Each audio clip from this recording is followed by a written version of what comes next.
we often talk about in the subcontinent, including in Pakistan, that it's a young country. There's a demographic dividend or a potential demographic dividend to be had, but that relies a lot on investing in human capital.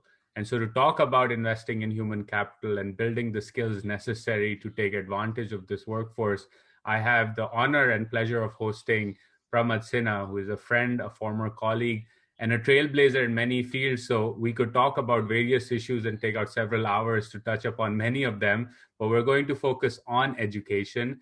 He's the founding dean of the Indian School of Business, which is just got ranked as the best business school in India, number 23 in the world. So Pramath, congratulations to you and everyone else who's made that possible.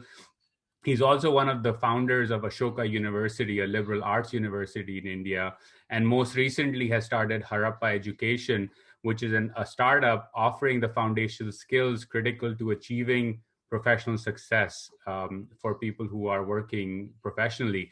So Pramath, a whole host of experiences in the education sector, and I want to start this discussion by getting your perspective on first, why Harappa and what's the thinking behind the startup, and why did you think that this was the right time for something focused on people in the professional space?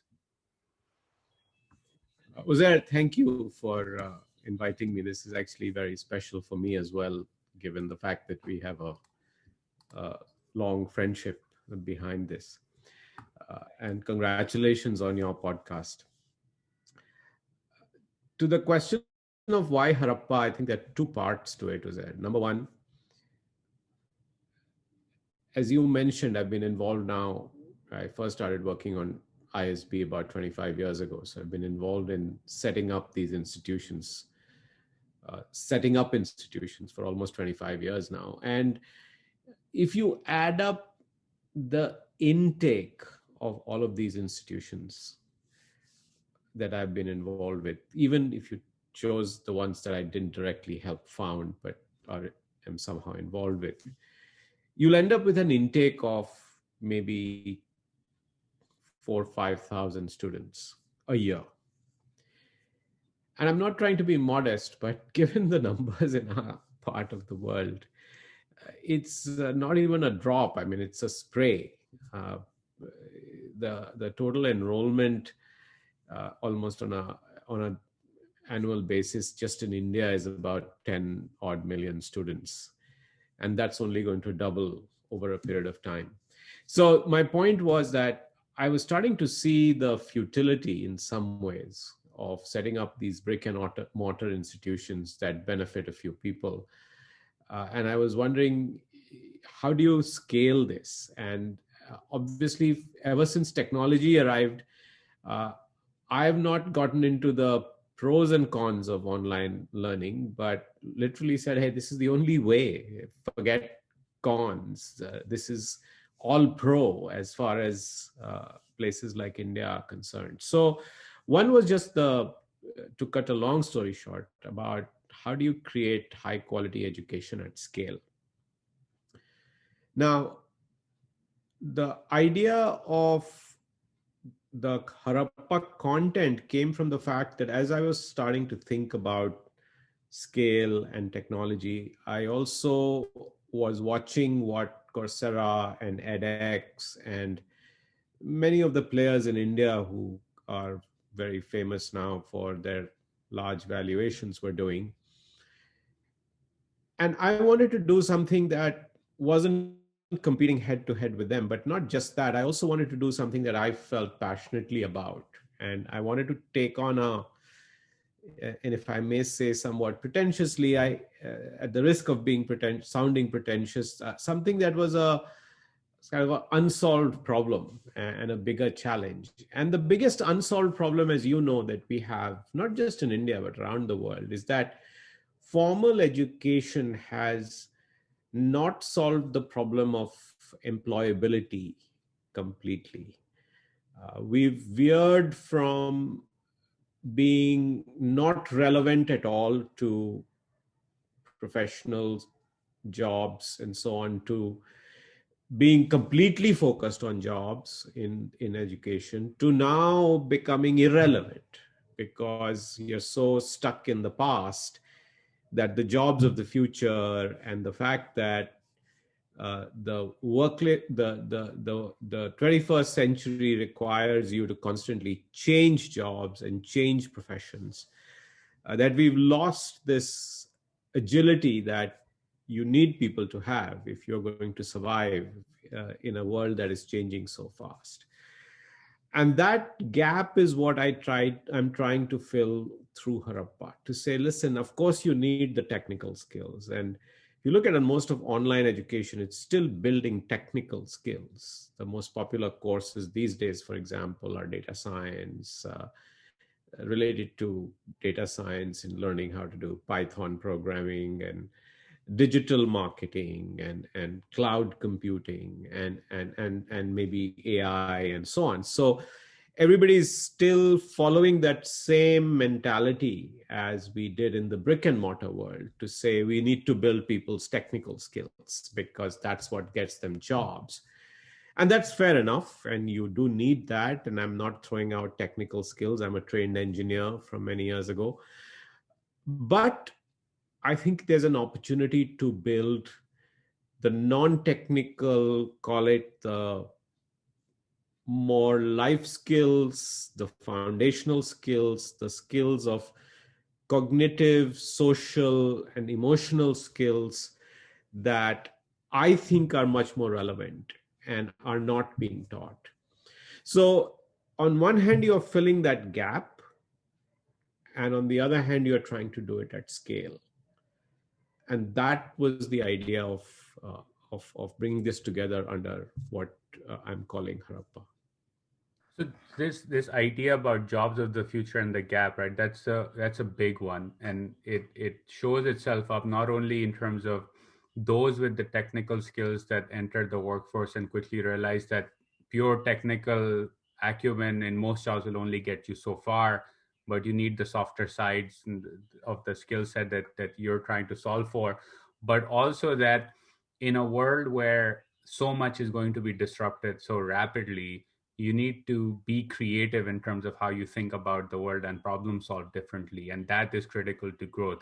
So from in a meta sense, like, where do you see the opportunity and the need for countries like India, Pakistan, Bangladesh, and the region to invest in human capital in a way that, you need to upskill the technical side, but how should people think about what they need to invest in to make sure that the disruptive innovation that is already changing the world, this young population is able to take advantage of that versus just fall behind?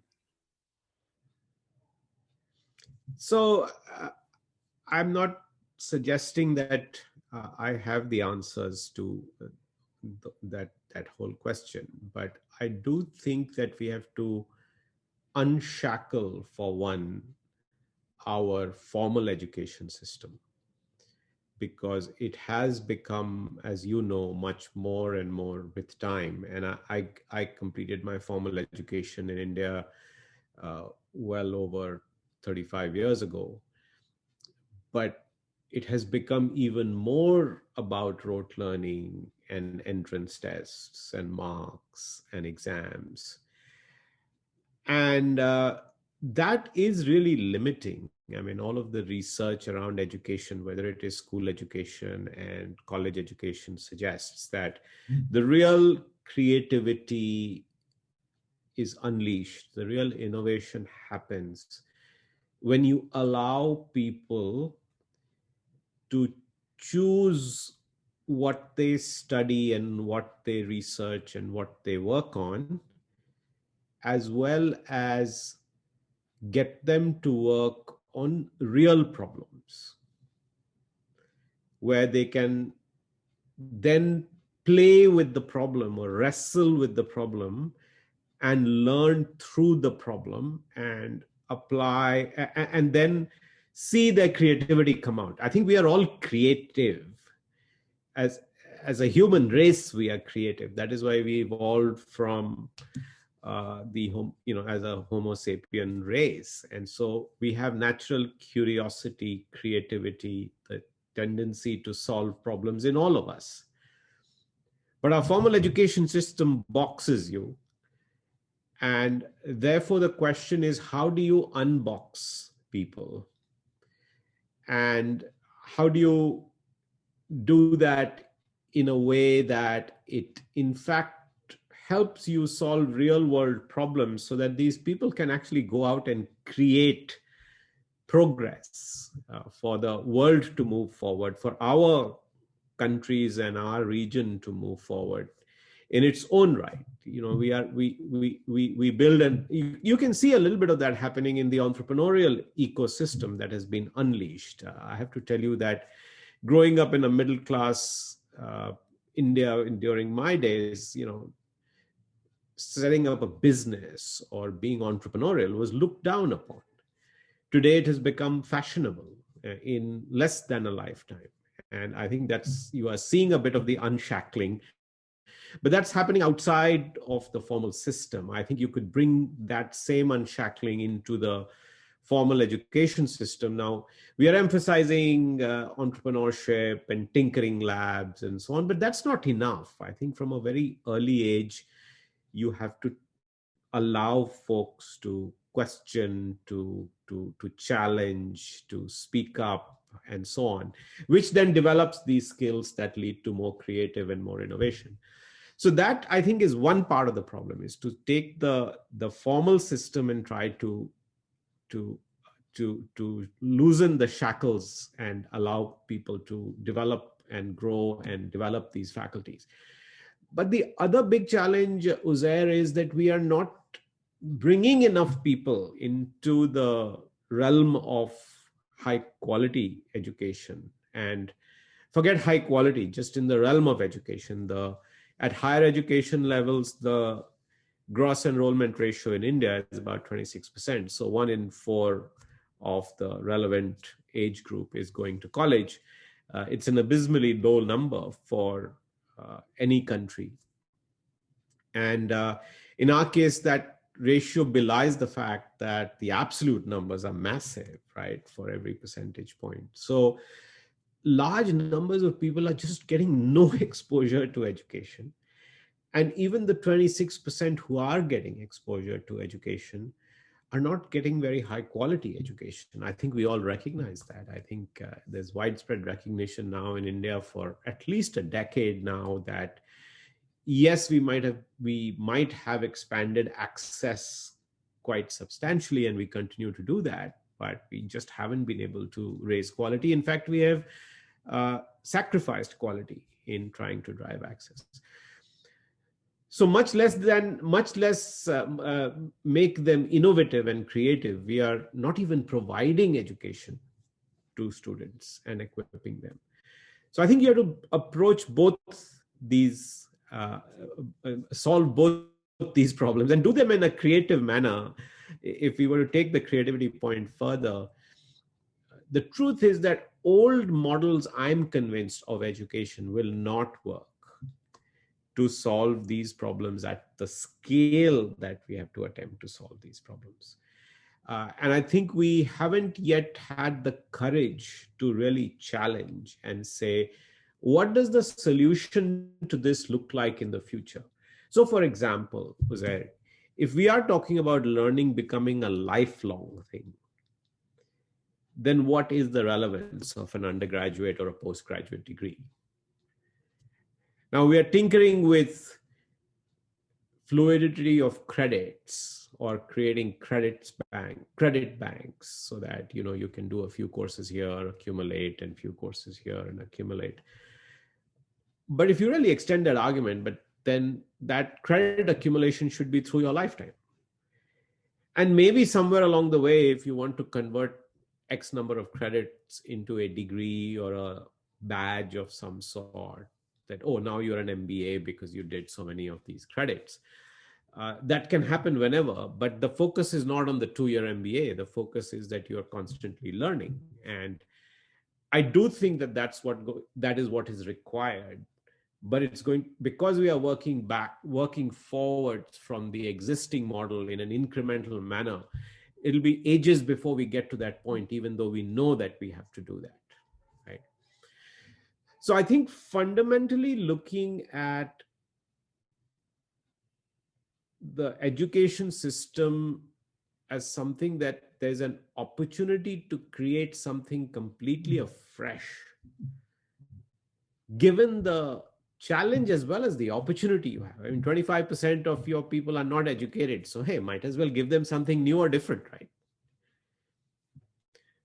That I think is the opportunity, and that's how we have to look at this opportunity. I And think the continuous learning part is super important. As you were saying that, I was thinking about my own undergrad, which was in economics and finance, but with a minor in computer information systems. I learned JavaScript and CSS and HTML. Never used it for a day of my life, but in one of my jobs, I had to teach myself Python to automate certain tasks that were mundane and were not fun at all. So it was nothing the work required me to do. I did it on my own, but there was no way for me to capture that as a growth on top of my information systems minor, right? I know it, I can talk about it. I haven't used that skill in a number of years, but it's not a formal thing that the way you described it. And I think that's very important, right? Because the way of in the speed of innovation is that you can learn something today that might be irrelevant 4 years from now from even a technical perspective, but there are learnings from within that journey that apply to the next phase of that innovation. So how do you empower a worker who's going to get disrupted time and time again in a job is super important. But I think from the perspective of the Indian subcontinent writ large, and it applies to other emerging markets as well, is that, and I want to get your perspective on this, is you have to create tens of millions of new jobs a year to absorb this labor. And the old ways of doing business, which is mass industrial employment, are not going to work because you have robotics coming in. You understand this better than most people. The amount of labor will not be the China model of employing people and building factories is not going to work for an India or a Pakistan or a Bangladesh anymore. So you need innovation and you need a new way of new economy jobs. How do you see, even in India, which is much more mature than I would say Pakistan, this recognition that the old way of economic growth, human development is not going to be relevant, and there's a need for rethinking how we think about human capital and economic opportunity? listen, I think the powers that be are aware, and they are they take it seriously. I think somewhere all of us are kind of not acknowledging that we need to worry about it now or do something about it now. This is the so-called gray rhino effect, right? That, it's there, and it's going to hurt you in the future, but you're doing nothing about it because you think the person who'll come next will have to face the music and you can get by. It's about like the same thing with climate change and sustainability and all of that. So I do think that people get it, people understand. And by the way, we've been somewhat in many of our countries been suffering with that, right? Because there's been jobless growth. We never heard that term when we were, at least when I was growing up, was there. I never heard that term, but you hear that more and more, Even even in with the the United States, right? Sorry to cut you off, but yeah, no, with the whole Trump phenomenon, we heard US manufacturing, America doesn't make stuff. In fact, if you look at St. Louis Fed data, American manufacturing has skyrocketed since the Great Recession. But the employment hasn't come back because robots have started doing the work that humans used to do. correct.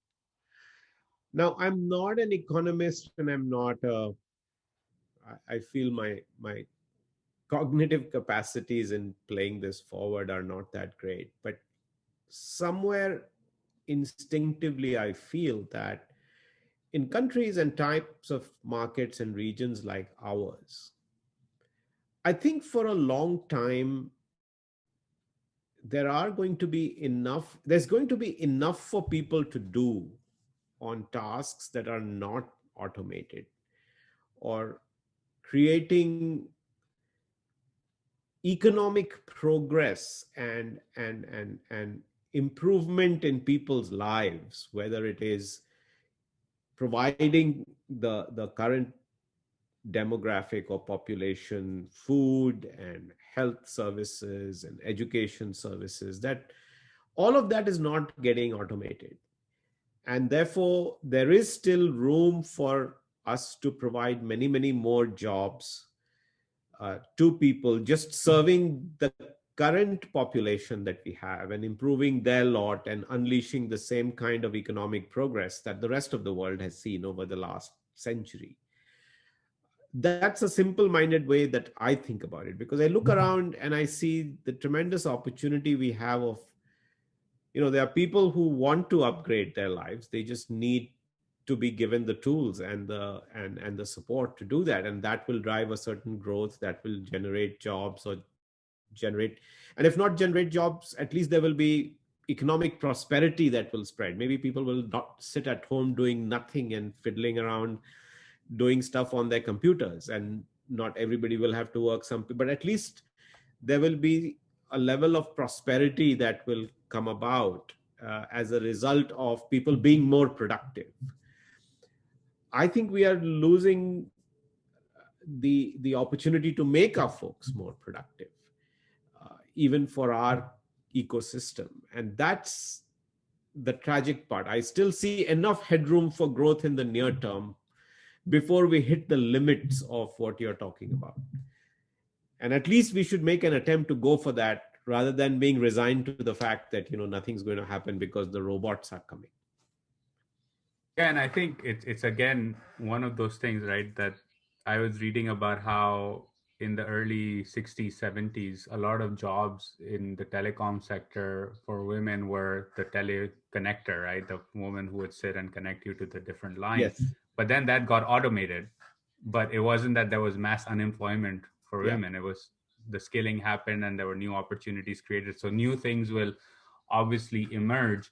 And again, it goes back to the skilling part, that continuous learning is important. You need to make sure Yes. that your labor force Yes. relearns and learns again.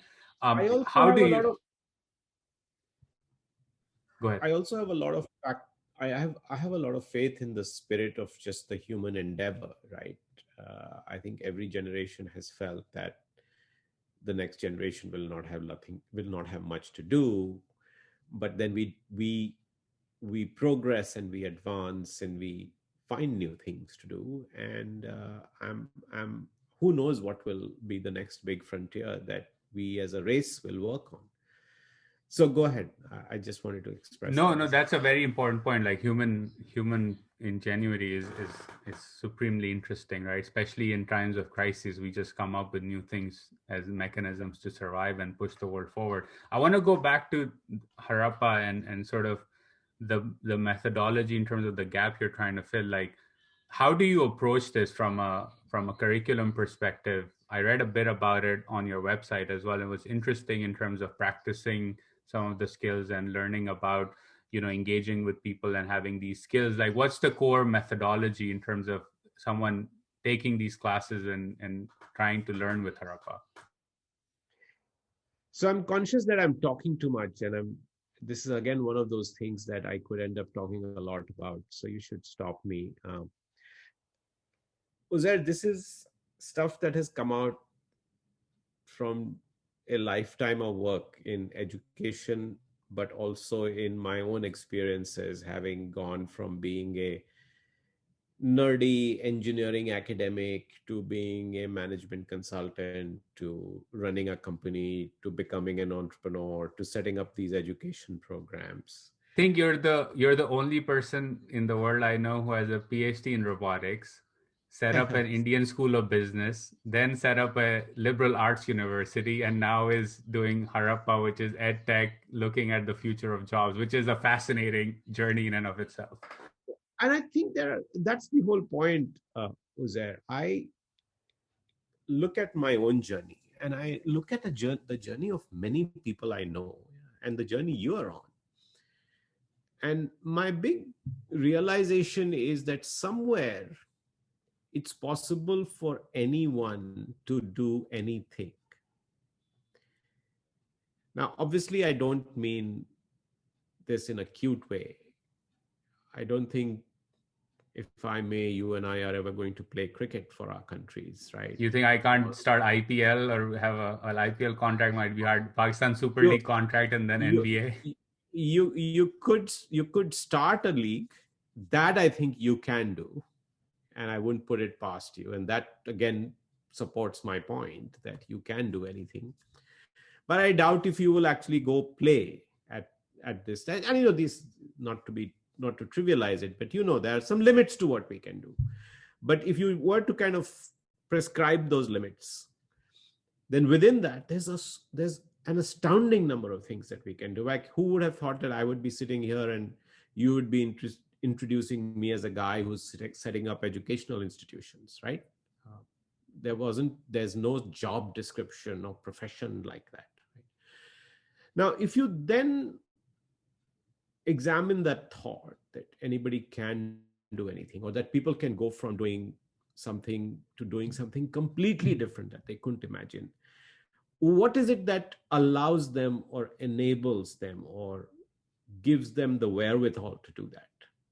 And that's something that I've been thinking about for a long time. So that's where Harappa comes from. And there, at least the way I think about it, is that the one thing that I thought makes people capable of doing that is that regardless of what problem you are asked to solve, even if you didn't have any prior knowledge, training, or experience, what do you need to be able to solve that problem? Because ultimately at the workplace, or ultimately in any professional journey or career, what people are really expecting from you is the ability for you to get things done. And they want to do it with you hassling them very little. They want to be able to say, hey, can you just start a podcast for us? We don't know what really we know to do, but you know what we do as an organization. Everybody's doing podcasts. So why don't you go start a podcast? Now, you can't turn around and say, well, tell me how to do a podcast, or what do you want me to do, or tell me more. People today expect, hey, I've told you to go do a podcast. You broadly know what I do. And so just go make it and bring it back. In the job description, the bullet point is need a go-getter, right? That's right. What you're describing. Exactly. And so the question is, if you take that as a go-getter, what does a go-getter bring? And that then gets down to what we are trying to do at Harappa. So I have come to the conclusion in my life that the go-getter needs to kind of broadly do 5 things, or have 5 what I call habits. And these are things that you develop in over a period of time, which you kind of do instinctively without realizing that you're doing it, because this has become really an automatic response. It's part of your judgment, your decision making, and how you interact with people. So the first thing is how you think about information or tasks that are presented to you. And so how you shape your thinking. And people have talked about mental models. We talked about creativity. People have talked about learning how to learn, which we talked about earlier, which is the 21st century skill. So all of this falls in the bucket of how do you think. The unique thing which I have introduced, or we have introduced in that, is how you think about people is not something that people talk about.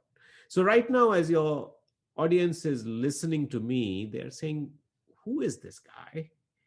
And is he believable? Is this kind of real? What is he talking about? Is he making sense? Should I listen or dismiss him as a flaky guy, or he's got something going on here, right? So you spend a lot of your time thinking about people, but nobody teaches you how to judge people or think about people. So I think that think part is a very big part of, I think, what we need to develop throughout our lifetime. The second is then applying that thinking to solve problems, right? But problem solving, when I learned it at McKinsey, was much more about, how do you define a problem, structure a problem, synthesize the solution and so on. But in real life, it's also about, hey, there are multiple solutions to a problem. And so the question becomes, which of those do you actually implement? So that decision making becomes very important. Judgment becomes very important. And execution becomes very important. And nobody teaches you that. So that's And one. it ties back to the first point, right? That you were talking about, how do you think about people? Because the person you're proposing the solution to, their understanding or analysis of what you're proposing and their acceptance of that is critical. But a lot of times when we make strategy solutions, that's not even part of the picture. And so if Yes. the person making those decisions, implementing them, doesn't really believe in them, it's a failure. You can be the best solution in the world, but it'll fail. And we face that as consultants all the time, right? We think we've come up with this brilliant answer because we did all this brilliant analysis and information gathering. But the truth is that the other person just doesn't buy in. And so it's all wasted. So this is what I bucket under cognitive skills, right? And I'll tell you, I've broken it down further, but think of those as the two important skills which are associated with cognition, thinking, problem solving. The social skills are much more about how do you engage with the world. And this is not deeply insightful, but as you know, you have to admit that in most professions, in almost all professions, you can't work in isolation anymore, right? Even if you are an individual contributor, to your point, you have to convince other people, you have to engage with other people. If you're a researcher, you have to raise funding and so on. So then you need to learn how to communicate. And I think communication is a big pain point everywhere around the world. So I think that constantly needs to be honed, and communication is about listening and perceiving and interpreting, but also speaking, talking, and having presence, right? Sometimes people may not speak the right language, but they are able to carry themselves in a way that is inspirational and so on. And then associated with that is the point which is beyond communication. How do you also work well with others, right? I have found in life that as you grow more and more senior, the amount of emotional, mental, and physical energy that is spent on getting two people to see eye to eye and not get offended by the behavior of somebody else, or why somebody didn't do something that they thought was right, or talked to somebody in some ways that they thought was offensive. You deal with this all the time at work, and all your time goes in getting people to talk and collaborate. So I think the collaborate piece is also very important. So the communicate and collaborate are my other two big factors or habits, I think, that are important. And then finally, to your point as being a go-getter, I don't think you can be a go-getter unless you are constantly changing yourself. Because if you are a go-getter on a task that I give you today and you do a great job of it, I'm going to up the game on you, right? So when you come back having done the task, Uzair, I'm going to make you go to the next better, higher, more complex challenge.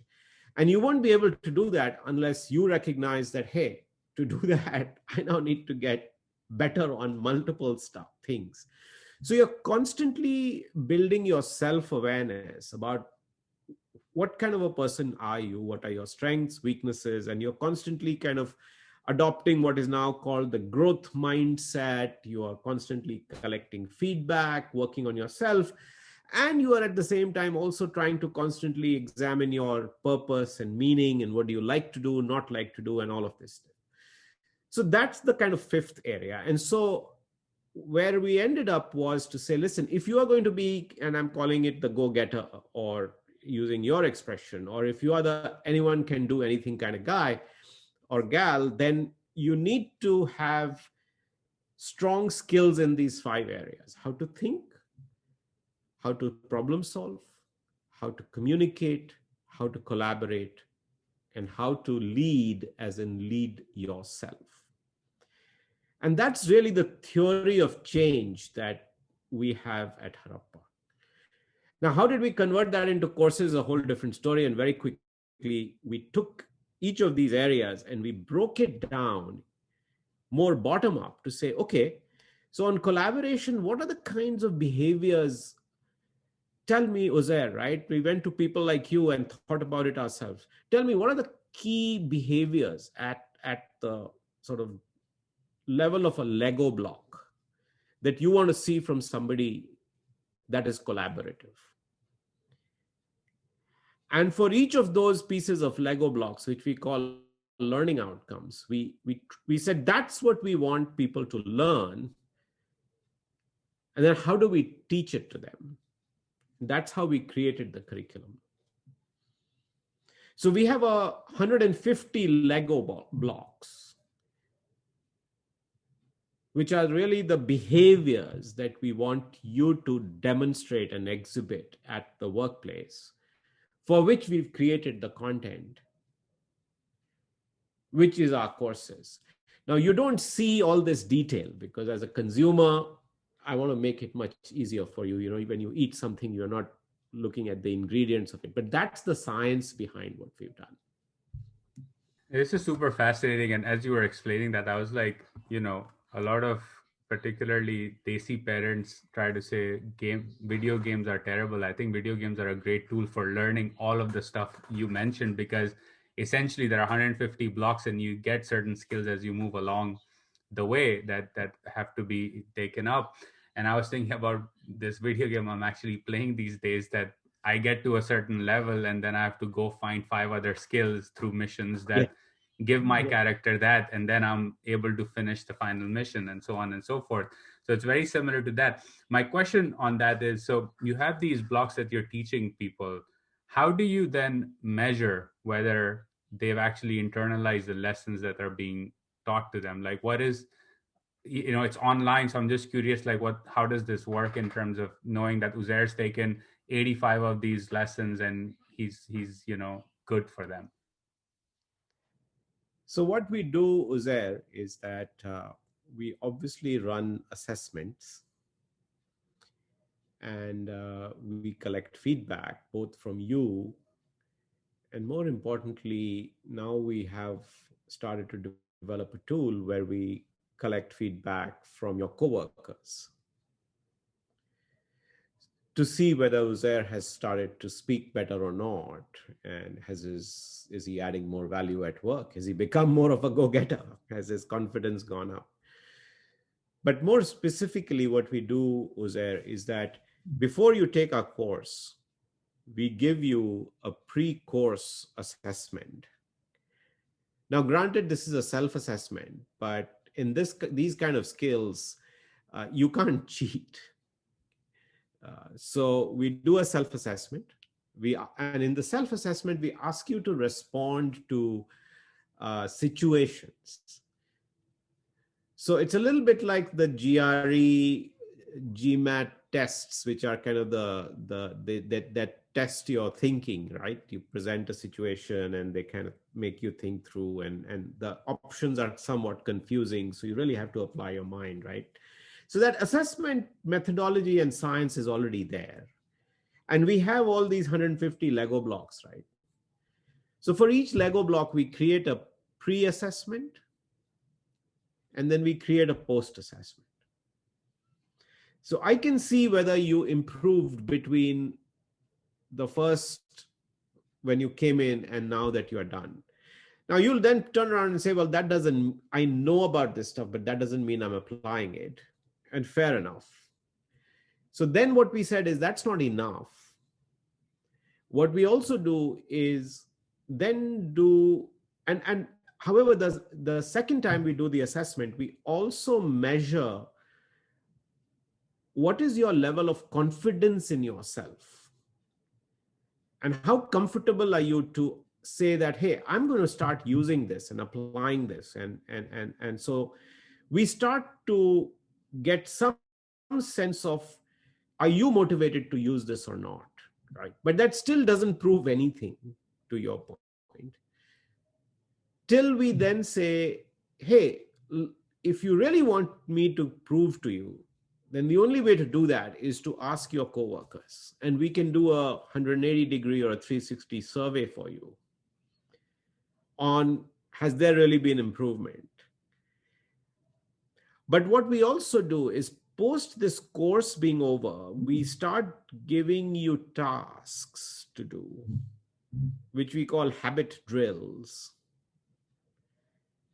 So we say, hey, Uzair, have you used this concept recently, right? Remember you did this in your course at Harappa, and have you tried this out? Or here's something to test.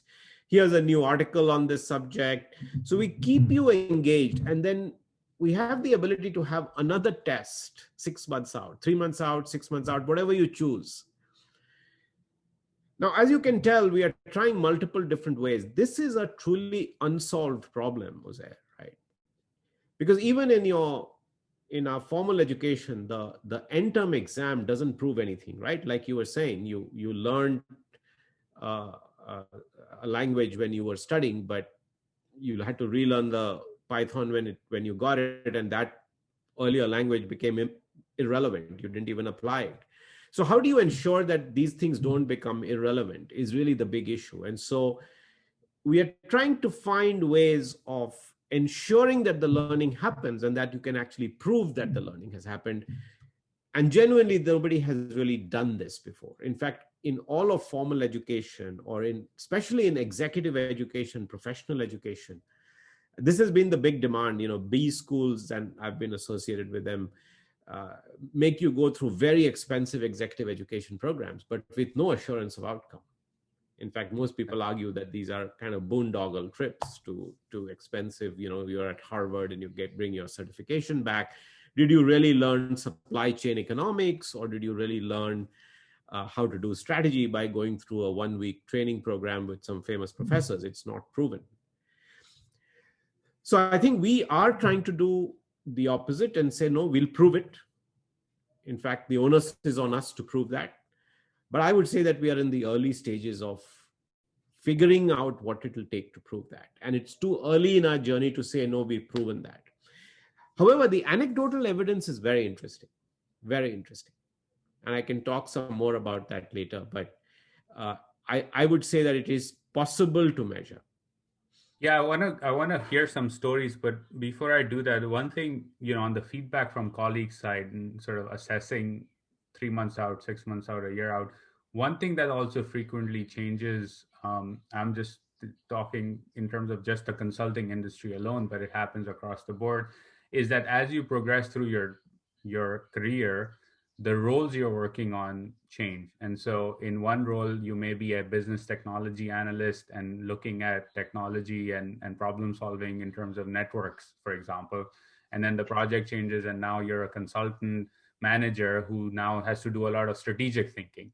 So are you also then mapping what blocks are needed for which types of roles to make sure that, hey, I know you're weak on these 50, but given where you are in your journey, you need to invest in these 15 for now?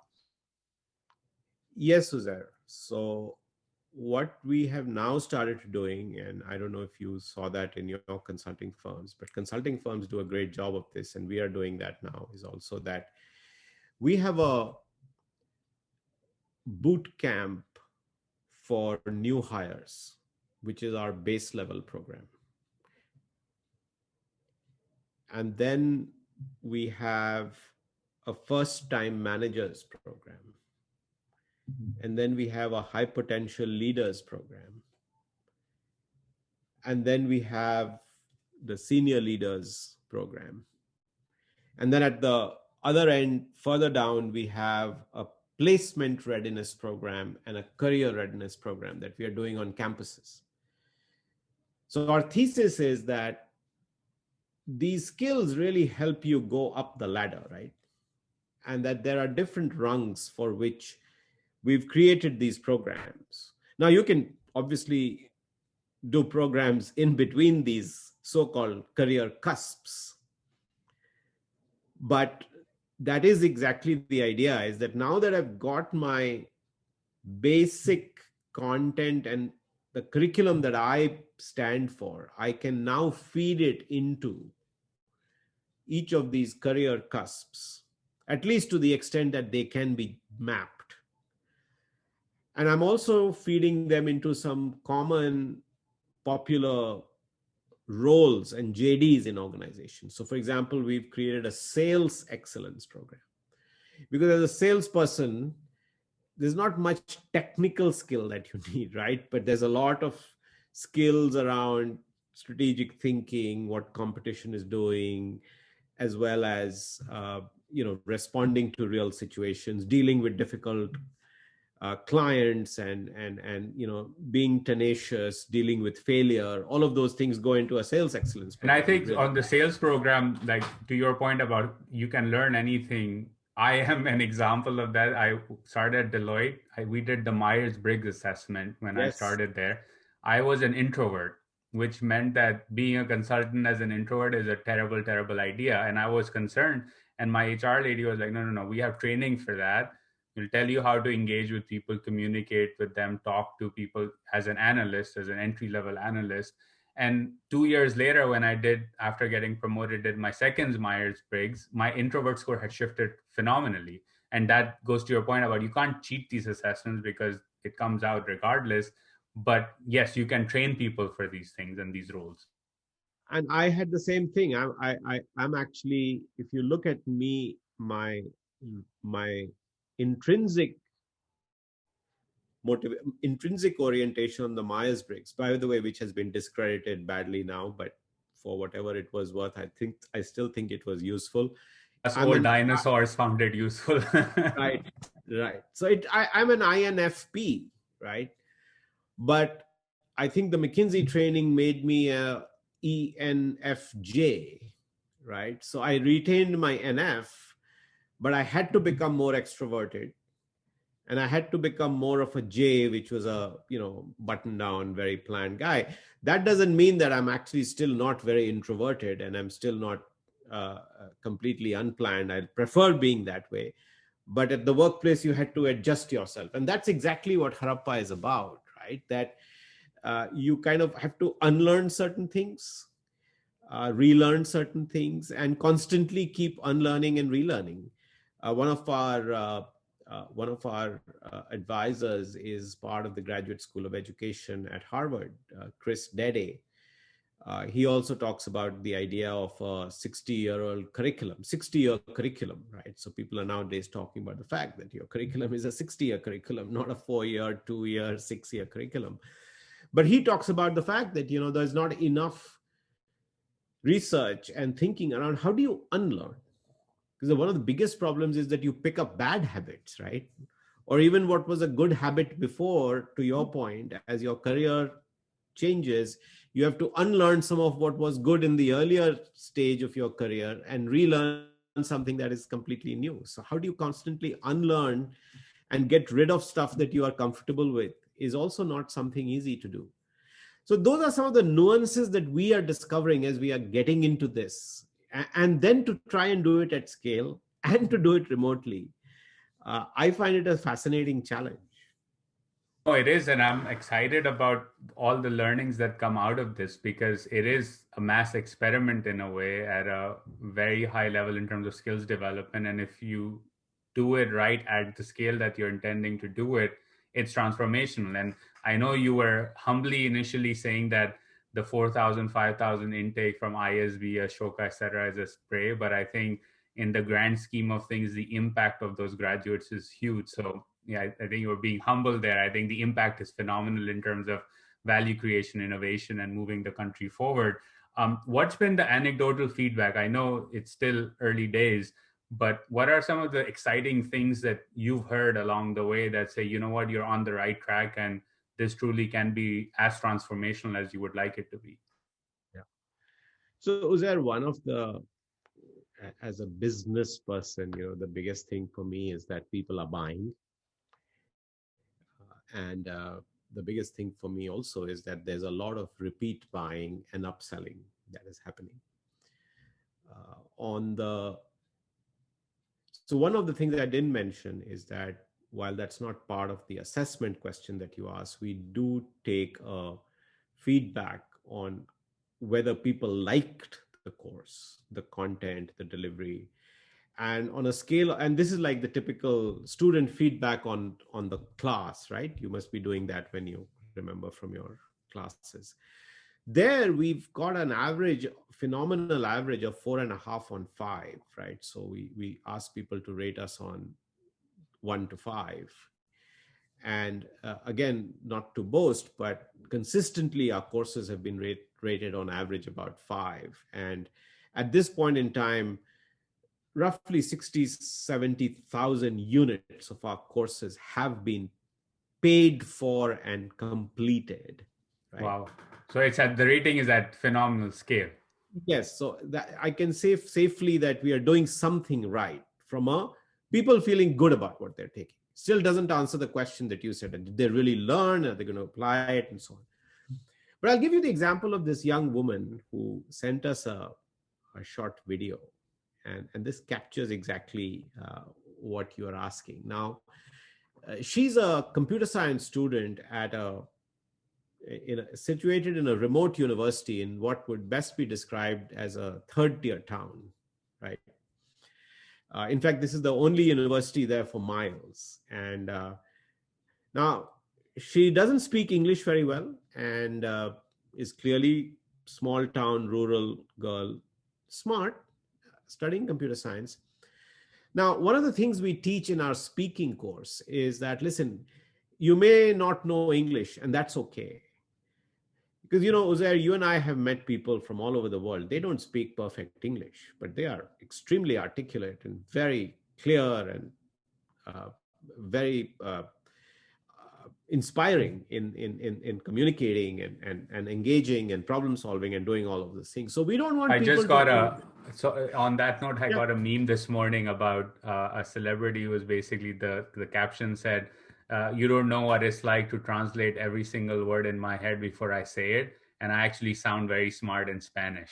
It was like... Exactly. Well said. So this woman took our course. And remember I was describing you the Lego blocks and the outcomes. So one of the Lego block outcomes that we do is to say that, hey, to really engage people, the one big skill or learning that we found is Aristotle's appeals, which he talked about 3,000 years ago. But the fact is that, I did not know about Aristotle's appeals till, say, somewhere during the Ashoka period, which is my involvement in Ashoka and liberal arts. And most liberal arts students have not heard of this, right? But 3,000 years ago, Aristotle taught people that there are 3 elements in any conversation that really make it engaging: logos, ethos, and pathos. In fact, in the story I'm telling you right now, there's logos, ethos, pathos. And that's why you're kind of waiting to see what I'm coming up with and so on, right? I'm talking about this girl who doesn't speak English in a small town, right? Logos is logic, which we use a lot. We all do. People like you and I particularly do that. We convince people with sound, logic, reason, evidence, facts. It all needs to come together. It can't be logical gaps. Ethos is your credibility. So this is like, I've done education all my life, 25 years, been involved with ISB. So you are then saying, okay, this guy is saying something, it must be meaning something. And pathos is about showing emotion and connecting and, empathy and just the feeling. Now, she said, oh, I've discovered the magic of logos, ethos, pathos. And let me tell you how I use it. So, my dad, if you ever want something to him, you have to be very logical. Because if he wants to say no, nothing will work with him. So with him, I know I have to use logos. And with my mom, pathos works beautifully. Now, suddenly you see that we didn't tell her that. We didn't teach her that. And maybe she cheated and read about it somewhere. I don't know. But if you hear her talk, she's got it. She's got it. That, I can use these tools. Now, imagine a 20-year-old learning this. Do you think her communication and her impact is going to improve? It already has in the way she talks about it on the camera. So I think that's one thing I'll tell you. The other thing I'll tell you is that we are doing our Harappa courses for a very large public sector in India. And I actually know this company very well for other reasons. I work with them and so on. So I was a bit skeptical that, these are hardened managers who are in their sort of 40s and 50s. And we've had phenomenal results there, right? In fact, our completion rates have been almost 100%.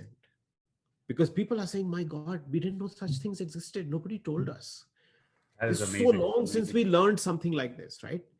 And then they say that हमने तो साहब एक ही दिन में सब कुछ कर लिया. I sat for one day and I finished everything, right? I couldn't binge stop. watching Harappa courses. Literally, I just exactly thought that, and these are very simple-minded people. I don't think they would feel guilty binge watching a Netflix show, but they don't feel guilty binge watching a Harappa course because they are learning, and they're saying that, why did somebody not teach me how to give and receive feedback when I was young? You need that stuff when you're in your 20s, in your first job, where you need to learn that, hey, if somebody gives you feedback, it's a gift. If you made a mistake, it's a learning opportunity, right? Instead of me feeling guilty and, feeling insecure and defensive and having an imposter syndrome and being low in confidence, if only I knew this, I would have looked at the whole world very differently. I actually met with one of my colleagues in the US who's become the dean of this big school at an Ivy League university. And he was saying, what are you doing? And he was like, there's a certain disdain sometimes the true blue academics have for what I'm doing, right? They're skeptical about online, and then you're teaching people this floozy stuff. What is this really? So I actually played that module on giving and receiving feedback to him. And this was over dinner, right? So, and on my mobile app. And then he started saying, my God, this is so helpful, because I really struggle about giving feedback to my faculty colleagues. And this makes it easier. This is like an engineering model. So that's the point, right? And that's the anecdotal evidence. I can tell you example after example. The one last thing I will say, and again, this will seem like I'm boasting. I'm not. I'm actually trying to tell you what the potential of this is for many other people to feel the confidence. Because, there are so many detractors of online. Everybody says people don't complete online courses. I'm not kidding you. In our corporate and institutional segment, not the consumer one where we just sell it online and anybody can buy and so on. There, the completion rates are relatively lower. But in the corporate segment, where your corporation or your institution is buying and asking you to take these courses, our completion rates of fully completing the course is over 80%. Wow. I'm shocked, because one of the big things people told me is, who studies online and why would they complete online? And again, the reason is not because it's just happening. We have made the effort also, but the thing is, you can make the effort to make it better. And it's a little bit like what's happened with Netflix and Amazon. I don't want to compare, because binge watching an entertainment show is not the same as learning online. But at the same time, it's a little bit like, if you compared our old fuddy-duddy public broadcasters, or even the first batch of TV channels in entertainment that came, to what is available today, there's a difference of night and day, right? And I think that's what's happening to online engagement and online quality as well. And that's just going to keep growing in leaps and bounds. Some of the stuff that people are doing online is fascinating. I'm actually taking courses online now in philosophy and psychology and subjects that I never got a chance to study. And I can tell you, they are amazing in terms of quality and engagement. Of course, you have to be self-motivated to do that. No, I think it's changed a lot, right? Like in grad school, I remember we were taking a security studies class studying World War II. And more than read the books and the readings, I listen to a podcast. It's called Hardcore History. Phenomenal storytelling. I learned so much more about the war than I did from the books because it was engaging content. And similarly, I'm not going to watch Sanjeev Kapoor make Indian food because it's not my generation's thing. But I will go on YouTube and watch 5 videos of how to make some sort of nihari or halim or whatever because it's entertaining and I get to learn, right? So it's changed because of that. And just to extend that also, Uzair, I come from a family where my father and my grandfather were all Hindi writers, and my father and grandfather started a Hindi magazine 70 years ago, which I've been publishing in the print model. Just using the pandemic, uh, I started exactly this kind of conversation between one of our writers and an anchor. And we do this every Sunday. Just after about 10 or so episodes, if you actually just look at the live viewership and the recorded post event viewership, we've just crossed 100,000 views on these videos. Now, I always had this thesis, but I hadn't really run it because people are not reading Hindi very much anymore. And I'm not sure that probably is true for Urdu as well, but they love listening to it. And so we are now doing a radio show, which is like a podcast, just the audio podcast. And again, that's very popular because people just love listening and learning that way. So what's also happened is that I'm giving that as an example, but like you were saying, learning can now happen in so many modes. So on our courses, we have voiceovers. So if you don't want to watch, and there is some criticism, there are some people who say we are just tired of watching videos, right? You don't have to watch the video. You can just listen. And there's a lot you can pick up by not having to visually see, but just listening. So I think there's multiple modes where you can cater to the learner. And of course, there's all kinds of other conveniences about timing and form and so on. So now we'll get into some of the generic stuff about online. So I'll stay away from that. But it is very exciting what you can do. And I think if, again, I'll conclude with this and ask you the final question, but if the journey is going to be continuous throughout your life, then the modes of delivery have to not only evolve, but have to be varied, right? Because someone who's getting on a plane for an 18-hour flight may want to just listen to the class. Someone may want to download it. Someone consumes it differently. So I think if you're going to do it at scale, the way of intaking that information has to be diverse as well, because people's preferences will be diverse. Before I let you go, this has been fascinating. I've learned a lot, and I think what you're doing is phenomenal. So you scale it up, you solve this problem. I think it's going to have a transformative impact, not only on India, but I think around the world.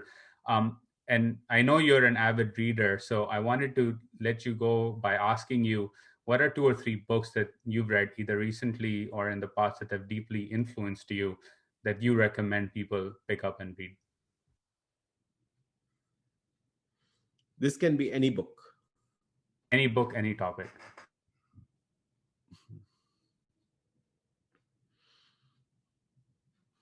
So the first book that I was very influenced by was Mahatma Gandhi's The Story of My Experiments with Truth.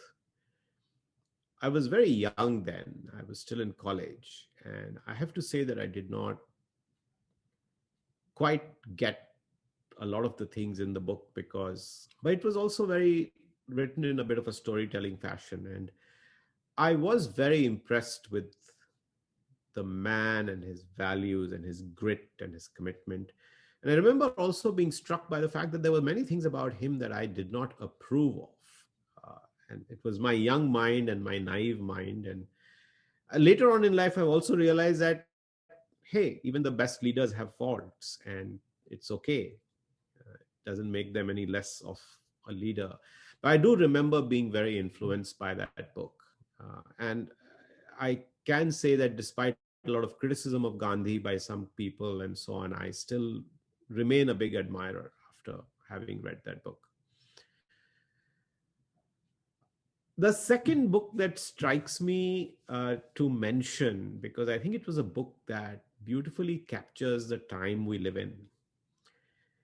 And it was the start, I guess, of this very highly globalized world, was this book written by a Sri Lankan writer called Michael Ondanche, uh, which was called The English Patient. And it was set in the backdrop of World War II. And I don't want to give it away. It was also made into a famous movie. But I think what has always fascinated me is how people from very different parts of the world, backgrounds, and so on come together, and their lives get intertwined. And yet we keep talking about all these differences between us, right? And there was this Indian guy who's fighting on behalf of the British, and he falls in love with this French woman in Italy, or Italian woman, I don't remember. And there's just so many different facets and so on to it. There's a German chap who gets mistaken to be an Englishman, and that's how he's saved. It's very complicated, the story, but it's fascinating in terms of the lessons it has for boundaries and countries and backgrounds, and it's a great theme for the subcontinent and what your country and my country have, or our countries have gone through. So I do remember being very and I think that is so much more true today, because that has become a commonplace thing today, right? And I think globalization has brought us all together in that sense that, even the old barriers because of information flows being democratized just no longer exist. Like you were saying, you were on a clubhouse thing listening to Bengali, Indian, and Pakistani music. That's Absolutely. The innovation has made that possible. That barrier no longer exists anymore. Yeah. And today I was listening to Zeb Bangash, who I heard on Coke Studio, and I don't really know where she's from. Maybe she is from Pakistan, and probably is, but I don't know where she's from, where she lives, how she's singing, what her background is, but I just enjoy her music. A third book that you want me to talk about. I think the third book, is it okay to talk about a very personal story? My grandfather